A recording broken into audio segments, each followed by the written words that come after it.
cívico esse ano não teremos, né? Mais uma vez, devido à pandemia da Covid-19, mas é um dia que nos leva claro, a refletir sobre a nossa nação, a alimentar o sentimento de patriotismo em todos nós, afinal de contas é a data da independência do Brasil. E nesse dia 7 de setembro a gente conversa sobre personagens conhecidos e principalmente desconhecidos da nossa história. Por isso a gente vai conversar com o José Leonídio. Ele é médico e há mais de 20 anos faz pesquisas sobre história, principalmente da Guanabara. Em um dos livros, Os Guardiães, se remete à luta de Ângelo, herdeiro do compromisso de seus pais com o último Tupinambá, a Imbiré, na preservação da cultura Tupinambá e da casa de seus deuses, a Floresta da Tijuca. No livro A Defesa da Cultura Nativa se misturam personagens reais e fictícios sob o comando de Dom Pedro II, da Imperatriz Teresa Cristina, da Condessa de Barral, Luísa Marlene, e do Anjo Negro da Quinta Imperial, Rafael, da Mãe de Leite, do Imperador Catarina e sua cozinheira Joana. Alguns desses personagens podem ser identificados atualmente na telenovela das 18 horas na Globo, né? Nos tempos do Imperador. Bom, muito bom tê-lo aqui conosco. A gente agradece a disponibilidade de falar com a gente. A gente até falava em off aqui que tem também uma passagem pela Bahia, inclusive livro inspirado, né, em vivência aqui na Bahia. Muito bom a gente saber disso, né? Isso aproxima muito o papo, pelo fato de conhecer também um pouco da região onde a gente está. E como surgiu esse interesse por essas pesquisas e quantos livros publicados até aqui, José Leonídio? Muito bom tê-lo aqui conosco. A gente agradece a disponibilidade de falar com a gente. Ótimo dia. Bom dia, Fernando. Bom dia aos ouvintes aí de Feira. Bom dia aos ouvintes aí do sertão, desse sertãozão aí que eu adoro, que vai de Valente até Senhor do Bonfim, né? Pessoal de Cansanção, onde eu tive muito tempo. O interesse, primeiro, a minha estada em Cansanção, quando eu voltei para o Rio, eu resolvi escrever um diário. E esse diário deu 400 páginas e acabou virando um romance, né? Então, a partir daí eu comecei a escrever. Um dia, subindo vamos dizer, a Serra da Grajaú Jacarepaguá, aqui no Rio, eu me perguntei quem preservou os nomes, as lendas dos nativos que eram dessa região. Tá? E essa pergunta, para mim, me fez mergulhar atrás dessa resposta. Vamos dizer, além de médico, eu sou professor da UFRJ. Então, o professor ele tem essa mania, né, de mergulhar e procurar as respostas. Então, a partir daí, eu comecei a vasculhar, procurar essas respostas. E aí eu comecei a perceber que havia uma interação desde 1580 entre os Brasis, né, os índios nativos, os tupinambás, os africanos escravizados e os mouros, os judeus, vamos dizer, a plebe, ou seja, ela se unia, né, e esses valores foram sendo passados principalmente para os africanos escravizados, que preservaram essa memória, né? Então, a partir daí, eu resolvi escrever uma pentalogia, que é exatamente a Casa dos Deuses, contando essa herança e essa transmissão da herança. Como o material maior que eu tinha era do século XVIII e do século XIX, eu iniciei a pentalogia pelo século XVIII e século XIX. Então, eu inicio pelo último índio que sobrou, a Imbirê, que é o grande herói. O grande herói brasileiro não é aquele que eles colocam. O grande herói nativo é a Imbirê, foi aquele que combateu o português, foi aquele que morreu na luta. Tá? O Araribóia simplesmente é um traidor. Ele se aliou ao português contra contra os próprios Brasis, né? E aí eu criei uma ficção que é o último índio se encontrando com uma personagem africana, que é um deus africano, um Odé africano, de Queto, E aí eu passando essas relações, essa cultura. Porque, na verdade, o que eu estava querendo fazer ali é mostrar essa interação entre os índios, os Brasis e os africanos escravizados, e a manutenção da cultura carioca por eles. Tá? Então, basicamente, vamos dizer, a coisa começou por aí. Vamos dizer, a história começa por aí, começa com o Nilá Eye. Nilá Eye é esse africano que vem de lá, que é a águia negra iorubana, tá? E ele seria o grande comandante. A Floresta da Tijuca, ela é contida por dois lados. Por um lado, você tem a Pedra da Gávea. Por outro lado, você tem o Corcovado, onde hoje está o Cristo Redentor. Então, a Pedra da Gávea, ela tem um formato de um índio com o seu penacho que vai até o mar. E o Corcovado é um seio de onde nasce um rio Carioca, que vai formar um mar. Então, o rio, vamos dizer, esse rio que forma um mar, em tupi se chama Guanabara, o seio que forma um mar. Então, Guanabara, na realidade, significa o mar formado pelo seio de Iara. Então, aquele seio onde nasce o rio era a casa de Iara. Lá, a Pedra da Gávea era a casa de Tupã. E a floresta é a casa dos deuses. Então, a história se baseia na conservação da floresta. Por quê? Porque a partir da vinda dos ingleses, eles começam a derrubar a Floresta da Tijuca para plantar café. E aí começa a haver todo um desequilíbrio ecológico na cidade do Rio de Janeiro, na Guanabara, né? Na antiga São Sebastianópolis, né? Então começa a haver todo um desequilíbrio, não tem água, a cidade fica seca, e aí a briga para que você recomponha isso daí. Os grandes defensores, já o Dom Pedro I, ele, quando proclamou a independência, ele queria reconstruir a história do Brasil. Ele não queria a história de Portugal no Brasil. Ele queria a história do Brasil. Não uma história portuguesa contada por portugueses sobre o Brasil.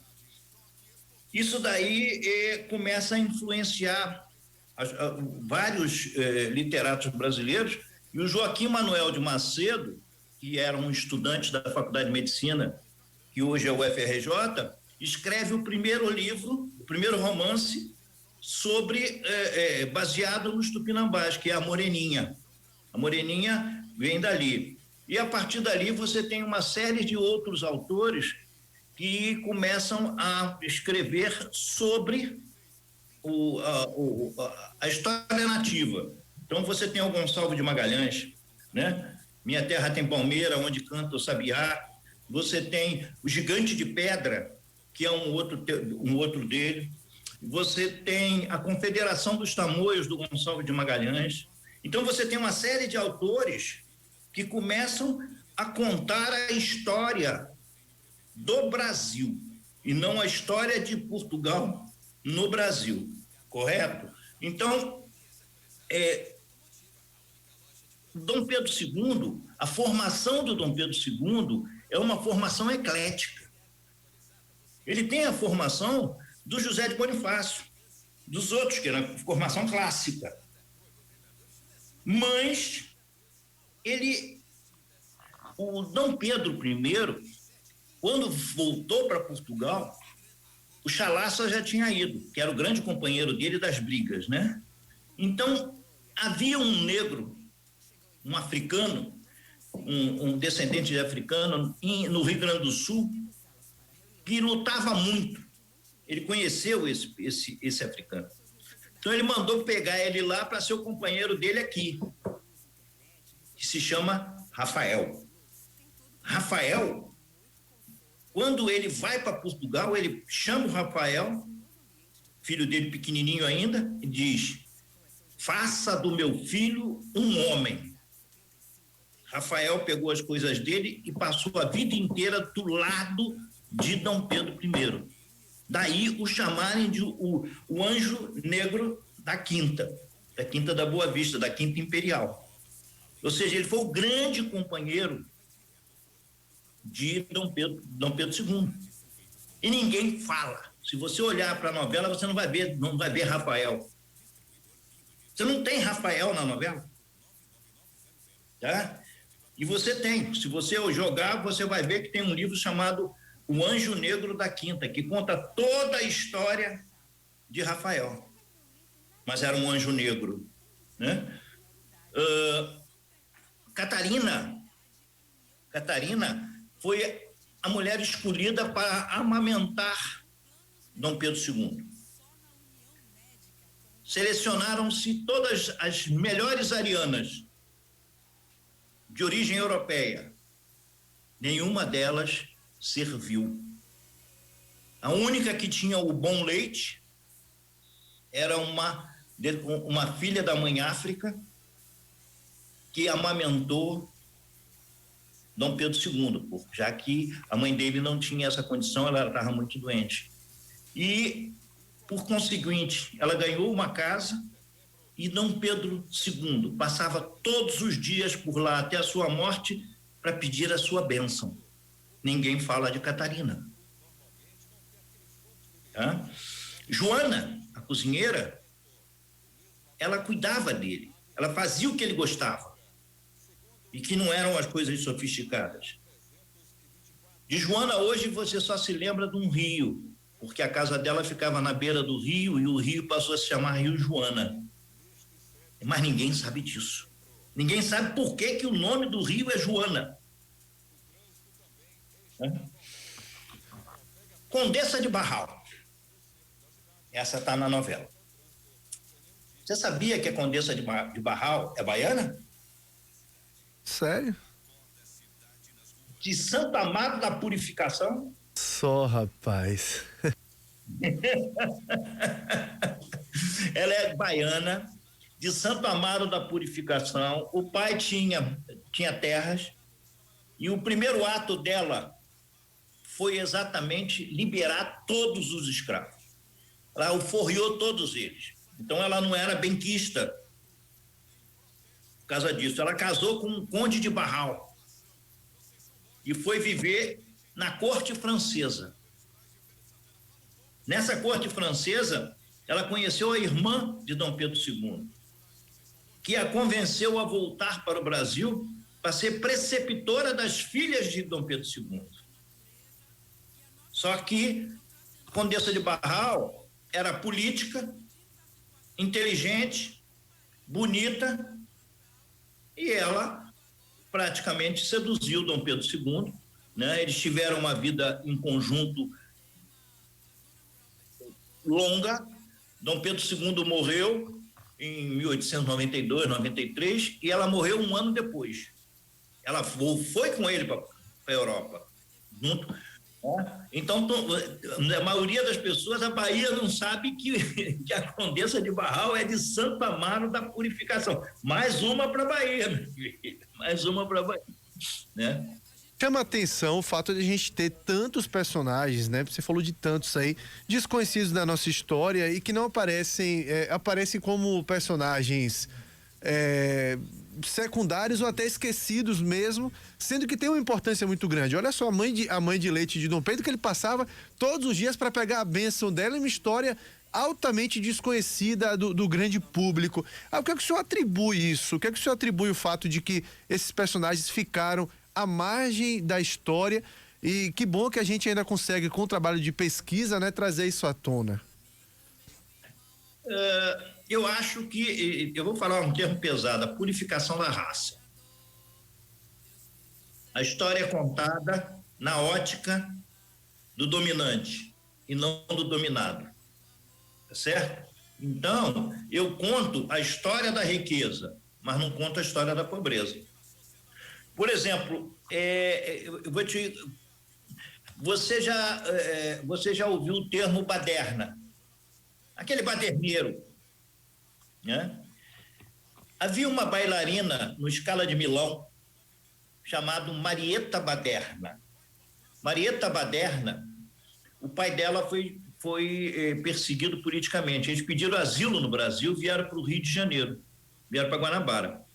E na Guanabara, ela começou a se apresentar nos teatros como a primeira bailarina do Scala de Milão. Só que ela começou a conviver com a plebe, principalmente com os descendentes, com os africanos e seus descendentes, e começou a aprender o movimento da dança africana, o movimento dos deuses, das danças dos deuses africanos. E aí o que ela faz? Ela começa a misturar no balé clássico os movimentos dos orixás africanos. E aí o que acontece?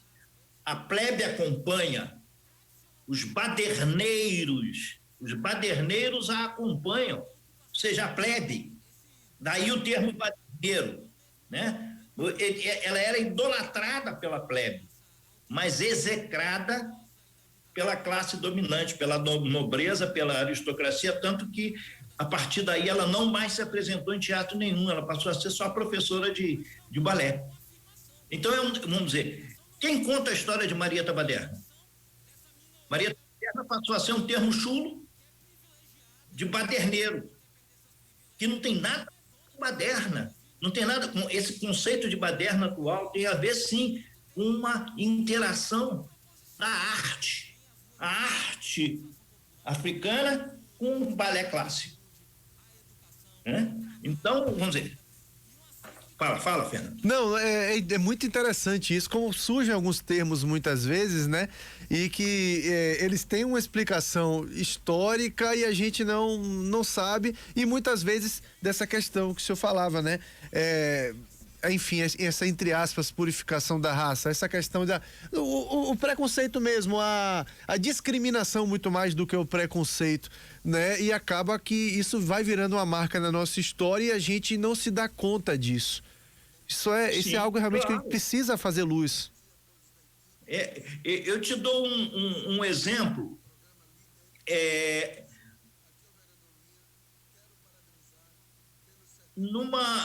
Em 1850, numa quarta-feira de cinza, teve uma procissão que saiu do convento de Santo Antônio, aqui no centro do Rio. Os ingleses começaram a criticar o português porque num dos andores havia um santo preto. E santo preto, se quisesse ir em procissão de branco, fosse a pé. Branco carregar santo preto nas costas, jamais. Então o pobre coitado do São Benedito ficou no adro da igreja de Santo Antônio. Ninguém quis carregar porque havia uma crítica dos ingleses. E no final do ano entra uma barcaça vinda de Salvador, no Rio, e nele tinha um doente de febre amarela, que ele se hospeda num public house ali no centro do Rio, e dali começa a epidemia de febre amarela daquela época, que começa a pegar a cidade inteira. Mas um fenômeno acontece. Não pega africanos escravizados, nem os senhores desses africanos. Mata mais inglês. Mas as pessoas estavam lá. E aí, por quê? Vingança do santo pretinho. Ninguém sabe como lidar com o santo preto. Então ficou a coisa da vingança do santo pretinho, mas na verdade não era isso. É que o culto africano, a Obaloaê, a Chapanã, essas entidades da cura, levavam com que uma das coisas a fazer era manter defumado o tempo todo as senzalas. fumaça. A Floresta da Tijuca tinha sido derrubada, o mosquito tinha descido. E a fumaça protegia o português, porque a senzala ficava a 10 metros da casa do português. A senzala do inglês ficava a 5 quilômetros, porque ele não admitia, nem sentia a presença.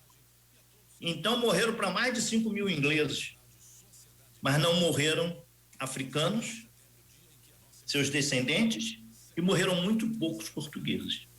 Então essa é uma história que pouca gente conhece. Pois é. No ano seguinte, o que é que aconteceu? Os portugueses carregaram São Benedito coberto de ouro, de não sei o que lá, porque me poupe São Benedito. Então essas são histórias que não são contadas, que não são ditas, né? E ficaram no lendário popular como se fosse uma vingança, mas não era uma vingança. Não era uma vingança, né? Uma outra coisa também que nós temos que lembrar, né? É em relação à Floresta da Tijuca, a briga para que a floresta fosse reconstituída. Porque a cidade secou, não tinha água, tiveram que transpor água do Lameirão para cá, depois a água do Guandu para cá, porque as nascentes, as nossas nascentes, o que aconteceu com elas? Elas secaram. As nascentes que vinham da Floresta da Tijuca, de tudo ali, do Rio Carioca, Rio Maracanã, eram 8 rios, elas secaram por quê? Exatamente porque você desmatou. Então, era necessário que fizesse o quê? Que se reflorestasse. Então, ela foi reflorestada. Quem reflorestou? Foi o tenente... Não. Quem colheu as sementes de abril a agosto, germinou as sementes no Pico da Pedra Branca, na Serra Branca, aqui em Jacarepaguá, e depois plantou na Floresta da Tijuca, foi refazendo isso, né? Foram, eu vou te dizer, as seguintes, são os nossos irmãos de origem africana: Maria do Rosário, Constantino, Eleutério, Leopoldo, Manuel, Mateus, Sabino, Macário, Clemente, Antônio e Francisco, que trouxeram a vida novamente à Floresta da Tijuca. Todos esses, a maioria sexagenários, tá? Africanos, escravizados, sexagenários, já libertos, mas que dedicaram o resto da sua vida a refazer a Floresta da Tijuca. Quem te conta essa história? Pois é, são histórias que são esquecidas, personagens que são esquecidos e que tem tanta influência quanto, até mais do que muito personagem que é lembrado, né, na nossa história. Essa floresta está lá, foram eles que refizeram. Tem a mão dos filhos da mãe África. Sem dúvida alguma. Seu José Leonídio, eu quero agradecer muito a sua presença aqui no nosso programa. São histórias que a gente ficaria a manhã inteira falando e, sem dúvida alguma, não faltaria personagem para a gente falar. Eu queria encerrar sabendo onde que é possível encontrar, né, suas obras literárias, como que as pessoas podem comprar, há meios online para isso também, como é que as pessoas podem ter acesso a essa pentalogia. Esses dois aqui são as duas. Esse aqui é o do século XVIII, Portais da Liberdade. Esse aqui é o do século XIX, que é coisa, tá? E só mostrando para a Bahia, essa aqui é a Raposa do Cerrado, que é aquele que, em alusão de lá. Os endereços que a gente pode encontrar, principalmente hoje em dia, a maioria dos livros são todos eles online, né?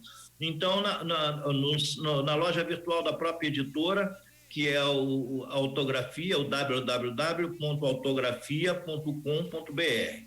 Ali você encontra. Como também vai encontrar nos sites da Submarino, das Lojas Americanas, Livraria da Travessa e da Livraria Cultura. Existem outros, mas esses são os principais aonde se pode encontrar. Submarino, Lojas Americanas, com certeza você vai encontrar, tem promoções, tem tudo isso, tá? E, Fernando, eu te agradeço muito pela oportunidade de nós podermos conversar num momento difícil, como nós estamos com essa pandemia, né? Mas acredito que a gente vai atravessar isso daí, a gente vai sair crescido dessa coisa toda. E um conselho para todo mundo: vacina, máscara. Lembre-se que você tem direito à vida, mas seus pais também têm direito à vida com dignidade. Então, quando você vai para a rua e você usa uma máscara e volta para casa, você está, além de se respeitar, você está respeitando aqueles que estão do seu lado. Ok? Um forte abraço, muito bom tê-lo aqui. Até a próxima, viu? Até a próxima, Fernando. Fiquem com Deus, Bahia. Amo vocês, Bahia. Maravilha. Começamos então com o seu José Leonídio. Ele é médico e há 20 anos faz pesquisas sobre a história, principalmente da Guanabara, e a história dos esquecidos pela história, né?